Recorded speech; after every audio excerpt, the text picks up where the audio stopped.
आज दिनांक 1 जानेवारी. आजच्या प्रवचनाचा विषय नाम हे परमात्म स्वरूप आहे. नाम म्हणजे भगवंताचे नाव. साधन या दृष्टीने देवाच्या निरनिराळ्या नावात फरक नाही. नाम हा जीव आणि शिव यांच्यामधला दुवा आहे.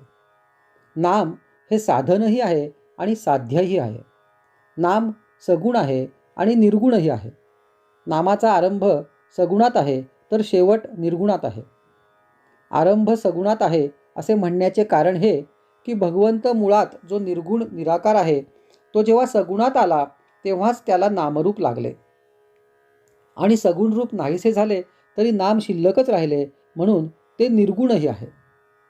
तेव्हा सगुण आणि निर्गुण भक्तीला आधार नामाचाच आहे. नाम हा सत्संगाचा पाया आहे आणि कळसही आहे. नाम म्हणजे आपली वृत्ती आणि भगवंत यांना जोडणारी साखळीच आहे. लग्न झाल्यावर स्त्री जशी नवऱ्याशी एकरूप होऊन जाते त्याप्रमाणे वृत्तीचे नामाशी लग्न होऊन ती नामरूप बनली पाहिजे. नाम हे अत्यंत सूक्ष्म आहे आणि वृत्तीसुद्धा सूक्ष्म आहे, म्हणून नाम घेण्याने वृत्ती सुधारेल. वृत्ती सुधारली की चित्त शांत होईल. चित्त शांत झाले की निष्ठा उत्पन्न होईल. सगळ्यांचा भावार्थ एकच आहे.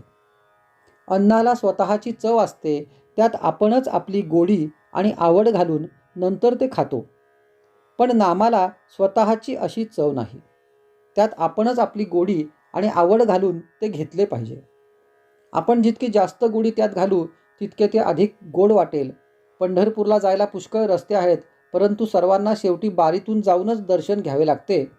त्याप्रमाणे इतर साधने जरी केली तरी नामसाधन केल्यावरच आत्मस्वरूपाची प्राप्ती होते. आपण नाम घ्यावे ते आपणच आपल्या कानांनी ऐकावे आणि ते घेता घेता शेवटी स्वतःला विसरून जावे, हाच नामसाधनेतला आनंदाचा मार्ग आहे. जसे आपले आपलेपण आपल्या नावात आहे, तसे देवाचे देवपण त्याच्या नामात आहे. आपण आज जे नाम घेतो तेच नाम शेवटपर्यंत कायम राहते, परंतु देहबुद्धी जसजशी कमी होत जाईल तसतसे नाम अधिकाधिक व्यापक आणि अर्थगर्भ बनत जाते आणि शेवटी नाम हे परमात्म स्वरूपच आहे असा अनुभव येतो. पाणी हे जसे शरीराचे जीवन आहे तसे नाम हे मनाचे जीवन बनले पाहिजे.